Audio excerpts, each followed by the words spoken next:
안녕하세요. 네, 제가 왔습니다. 되게 오랜만에 모셨네요, 저희가. 이제 터널 관련해서 우리 아약스 하면 생각나는 게 우리 김진수 기자님이셔가지고 그때 이제 지난 시즌 초 이제 지난 시즌이 됐잖아요. 네, 그렇죠. 벌써 한 시즌이 지났어. 진짜 시간 빠른 것 같아요. 네. 그런 거 생각하면 지난 시즌 이제 시작 전에 터널은 어떤 감독인지 그리고 이제 아약스에서 이적하는 뭐 프리미어리그 가는 선수들에 대해서 어떤 선수인지에 대해서 좀 많이 여쭤봤던 기억이 있는데. 일단은 오랜만에 모셨으니까 좀 어떻게 지내셨는지부터 좀 시작을 해보죠. 힘들게 지냈어요. 예. 매우 힘들어 보이네요. 아니, 여기가 수염이 거뭇거뭇하시네요. 지금 퇴근길에 왔잖아. 퇴근길에 와서 좀 힘들기도 하고 아약스가 올해 좀 힘들었어. 맞아요. 예. 감독도 중간에 이제 바뀌기도 그렇죠. 했죠. 예. 바뀌기도 했고 예. 사실 큰 돈이 들어왔을 때 이미 이게 올 시즌 힘들 거에 대한 보상이다? 사전에 주는 보상이다 라고 생각하고 조금 내려놓은 것도 있는데 예. 막상 또 보면 그게 내려놓는 게 안 되잖아. 이게 팬들은 네. 진짜 팬심이 있으면 우리 팀이 이렇게 네. 당연히 고점이 있으면 이것도 있다라는 게 있는데 한편으로는 그래 올 시즌 좀 네. 편하게 보자 이게 안 되잖아요. 근데 그 4.5년 동안 예. 편했어. 마음 놓고 축구를 봤었고 네. 그 덕은 이제 테너 감독 덕분이었는데 이제 아약스는 다시 이제 차곡차곡 하나씩 쌓아가야 되는 그런 일이 남았죠. 자, 그런 시점이라고 봐야 되는데 지금 저희가 이제 김준수 기자님 모신 거는 아스날이랑 팀버가 링크가 있어서인데 그래 아약스가 궁금해서 부르진 않았을 거 아니야. 아니 아약스가 궁금할 때도 있어요. 그냥 궁금하기만 하잖아. 그 아약스 궁금하면 저도 그냥 진수 기자님한테 이거 어떠세요? 뭐 어떻게 해요? 이 정도로 이제 여쭤보고 그렇지. 영상화까지 되지는 않는데 그렇지. 팀버와 아스날 링크를 좀 다뤄보려고 우리 김준수 기자님을 좀 섭외를 드려가지고 진행을 하고 있고 일단 팀버 어떤 선수인지 진수 기자님이 봤을 때는 이런 능력이 있다라고 한번 좀 듣고 싶긴 하거든요. 이제 링크가 많이 나고 이게 비단 이제 지금 이제 1, 2개월의 이야기가 아니라 몇 시즌째 계속 빅클럽과 연결되다 보니까 많은 분들이 찾아보시고 지켜보셨을 거예요. 네. 그럼에도 제가 조금 요약하고 제 의견을 좀 보태자면은 일단은 과감한 전진성이 돋보인다. 네. 그리고 이제 아약스 수비수답게 좋은 패서이기도 하다. 볼 잘 찬다. 네. 특히 이제 높은 점유율을 기반으로 능동적이고 주도적인 축구를 하는 팀들이 요즘 많잖아요. 그렇죠. 그런 팀에 익숙하고 어울리는 선수다라고 이제 말씀을 드릴 수 있겠고요. 또 덧붙이자면은 수비가 이제 그러니까 1차에서 공격수들이 수비가 들어오죠. 네네. 이럴 때 수비를 압박하고자 달려든 선수를 노련하게 다룰 줄 아는 뭐 기술이라든지 이런 담대함을 좀 지녔고 이렇게 제쳐낸 이제 상황에서 높은 위치까지 전진해서 아군의 수적 우위를 좀 만들어 준다거나 혹은 이제 공격 마무리 작업까지 그렇게 들어가면서 망설임 없는 플레이를 할 줄 안다는 게 팀버의 좀 강점이라고 볼 수 있어요. 근데 지금까지 얘기만 들어보면은 빅클럽에서는 눈독을 들일만한 게 일단은 볼 점유를 할 수 있는 상황에서 수비수들이 수비수인데 볼을 가지고 전진할 수 있다. 그리고 뭐 키패스라던가 크로스라던가 이것까지 가능하다.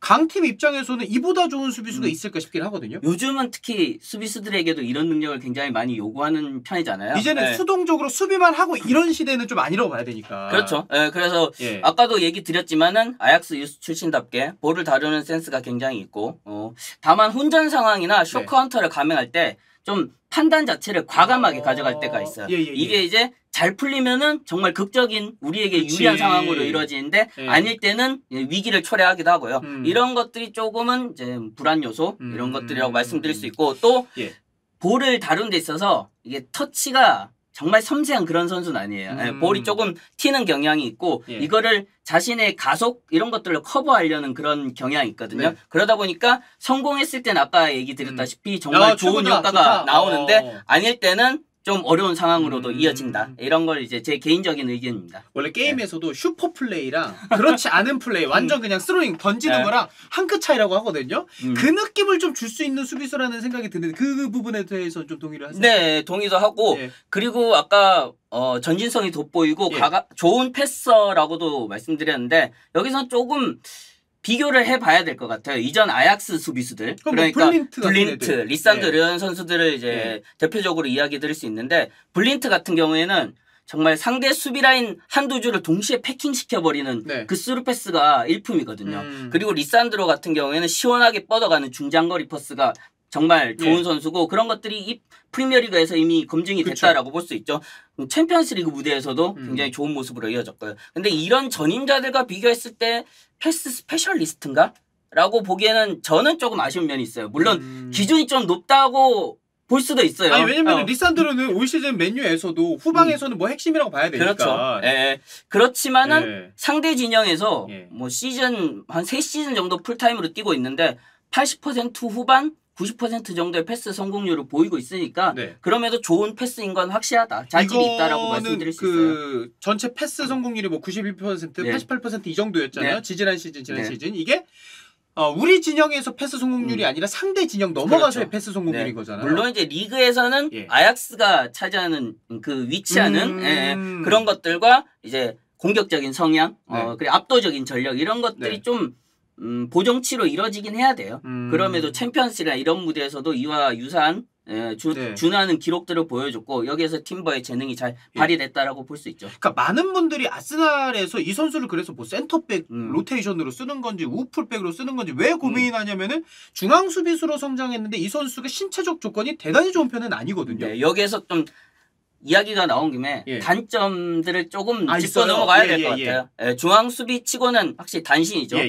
그로 인한 높이에 대한 우려가 뭐 팀버를 이야기할 때 가장 많이 나온 주제인데 솔직히 분명하게 약점이에요. 그런 것들이 이제 아약스를 좀 어렵게 한 상황들도 있었고 특히 이제 작은 신장을 극복하는 능력에서도 지난 시즌까지 그러니까 지지난 시즌이죠. 지지난 시즌까지 파트너였던 리산드로와 비교해도 조금 떨어진 편이었고 그리고 단순히 제공권 경합하는 그런 것들 이외에도 높은 크로스의 낙하 지점을 이제 선제적으로 포착해서 끊어내는 그런 능력들을 보여주는 선수도 있잖아요. 그런 점은 조금 아쉬웠다라고 말씀드릴 수 있을 것 같아요. 그러니까 낙구 위치를 포착해서 그러니까 키는 작지만 먼저 예측력이 빨라서 그 위치에 가면은 작은 신장을 좀 커버할 수 있는데 그 부분도 조금은 아쉽다.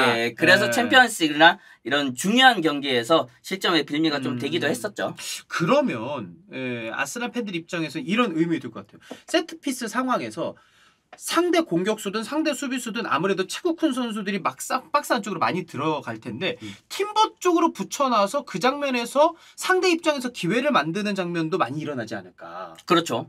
거기에서 좀 포위가 될 수도 있고 어떻게 보면은 이제 집중 공략 대상이 될 수도 있는데 그 점은 또 전술적으로 좀 극복해야 되는 부분이고 분명히 리산드로를 이제 제가 설명드릴 때도 그런 얘기를 했어요. 어느 정도 리스크가 있다. 물론 맞아요. 이제 굉장히 잘 극복해냈고 그게 팀적으로나 선수 개인적으로도 잘 이제 영리하게 해결해낸 것이 지난 시즌이었어요. 근데 이제 팀버도 그와 마찬가지 문제점들이 있고 오히려 리산드로보다도 좀 더 리스크를 안는 그런 플레이를 해야 됨이 이제 팀이 안고 가야 되는 숙제라는 거죠. 근데 그런 것들이 아무래도 이제 수치적으로 예시를 좀 들어주면은 이 듣는 데 있어서 확 와닿을 것 같긴 하거든요. 데이터상으로도 지난 시즌하고 올 시즌하고 비교했을 때는 좀 전체적인 수치가 떨어졌어요.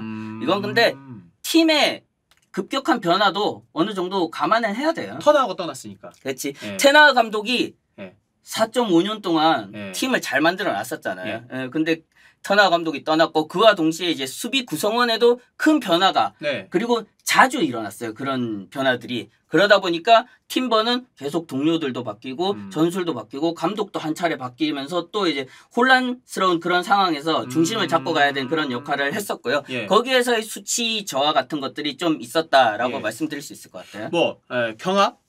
땅볼에서의 이 경합, 이제 공중볼 경합이랑 전체 경합 같은 수치들이 확실히 좀 떨어져 있는데 한편으로는 이 부분은 아스날 입장에서는 그래도 다시 올릴 수 있을 만한 수치라는 생각이 드는 게 이미 아스날은 어느 정도 이제 맞춰가는 팀이잖아요. 그렇죠. 거기에서 이제 팀버를 데려오는 거는 이 선수의 약점을 다른 선수들로 커버가 가능하다라고 생각해서 내려오는 거기 때문에 이 수치 하락이 아스날 입장에서는 크게 와닿진 않을 수도 있겠다라는 생각이 들어요. 이거는 선수 개인의 컨디션도 물론 이제 영향이 없다고 할 수는 없겠지만은 팀적인 문제에서 찾아오는 스탯의 변화라고도 이제 말씀드릴 수 있을 것 같고요. 그 방금 말씀하셨다시피 체계가 갇힌 팀, 어느 정도 안정적으로 돌아간 팀에 이제 들어간다면은 이런 것들은 충분히 회복할 여지가 있다라고 판단이 돼요. 확실히 근데 단신이기에 그 거기에서 나오는 단점들은 확실히 리산드로보다는 좀 클 수 있다. 거기에서 신체적 약점에 대해서는 뭐 테나 감독도 잘 알 것이고 지금 이제 아르테타 노리고 있는 아르테타 감독도 어느 정도는 간파하고 있을 거예요. 그냥 딱 봐도 프로필이 나오고 스카우팅을 했을 거란 말이죠. 그럼에도 이 선수를 원한다는 거는 이 선수의 장점이 분명하다라는 거. 후방 빌드업 체계를 성공적으로 구축하고 잘 돌아가게 하겠다는 의지가 좀 드러나는 네. 그런 연결이라고 보거든요. 예. 예. 그런 면에서 리스크를 좀 안고서라도 이 장점을 좀 극대화하는데 초점을 맞추고자 팀버를 노린 것이 아닌가 그렇게 추측을 해봐요. 예. 좀 액티브하다라는 평가를 듣는 거잖아요. 그리고 이 선수가 그렇죠. 확실히 어리기 때문에도 우리가 좀 주목할 만한 인재는 맞다. 네, 예. 그렇죠. 계약 기간이 2022년 8월에 이제 새로운 계약했잖아요. 네. 그리고 연장이 돼서 이제 몸값이 계속 얘기가 나오는데 이 부분은 좀 어떻게 생각하세요? 계약 연장은 예. 지난 시즌 예. 초에 이루어졌는데 이 월드컵을 앞두고 좀 안정적인 출전을 위해서 상호 간의 합의하에 연장이 좀 이루어졌고요. 올 여름에는 좀 두고 봐야 할 것이 예.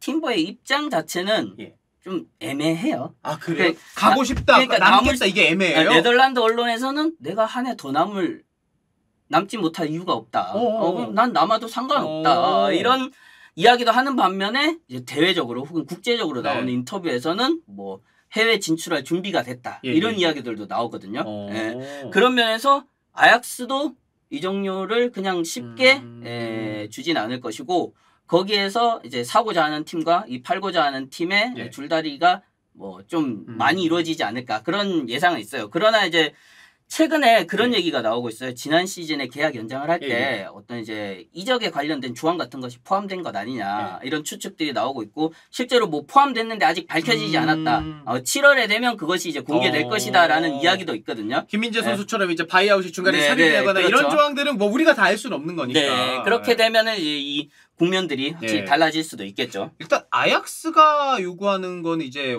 5천만 정도죠. 네, 일단은 그렇게 보고 있죠. 어떻게 생각하세요?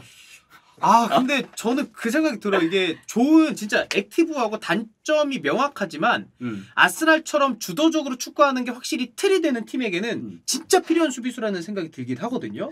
저도 아스날하고는 궁합이 참 잘 맞을 것 같다라는 그냥 막연한 그림이 그려지거든요. 두 가지 측면으로 나눠서 볼 수 있을 것 같은데 공격 국면에서는 뭐 포지션이 센터백으로 가든 측면 수비로 가든 어디 것과 무난하게 녹아들 수 있을 거라는 생각은 있거든요. 어디든? 네, 어디든. 이 동료와의 호흡, 시너지를 빨리 내는 것은 분명히 시간을 필요로 하는 일이나 이제 후방에서 대형을 만들고 공격으로 전환했을 때 선수를 배치하는 방식이나 위치 이런 것들은 아스날이랑 아약스랑 좀 유사한 면이 있어요. 아, 그래요?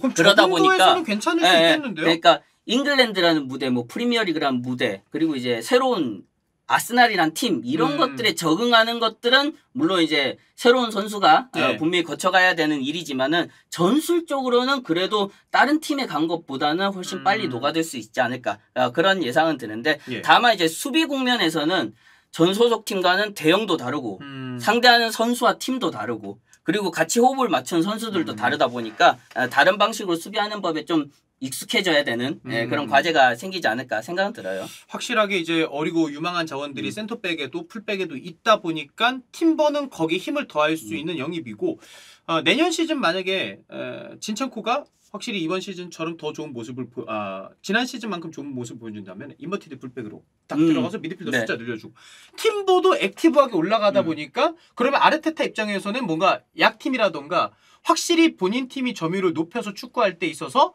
더 공격적으로 어떻게 보면 베나이트보다 더 적극적으로 사용할 수 있겠다는 생각이 들거든요. 그렇죠. 수비 쪽에서 공격을 만들어주고 도와줄 수 있는 확실한 카드를 하나 더 얻을 수 있는 그런 기회라고 생각해요. 그러니까 베나이트랑 비교했을 때는 좀 어떤 면이 다르다고 봐야 돼요?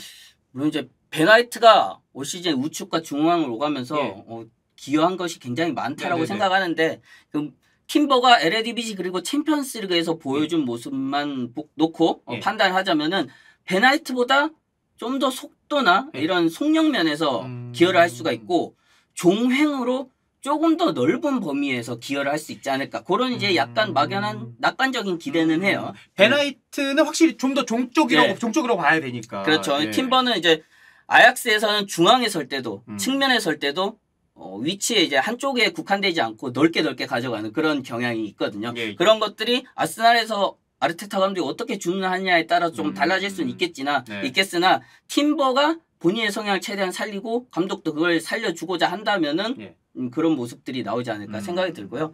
아까 얘기하신 대로 진첸코가 올 시즌에 그러니까 지난 시즌에 인버티드 풀백으로 굉장히 좋은 기여도 영향력을 보여줬잖아요.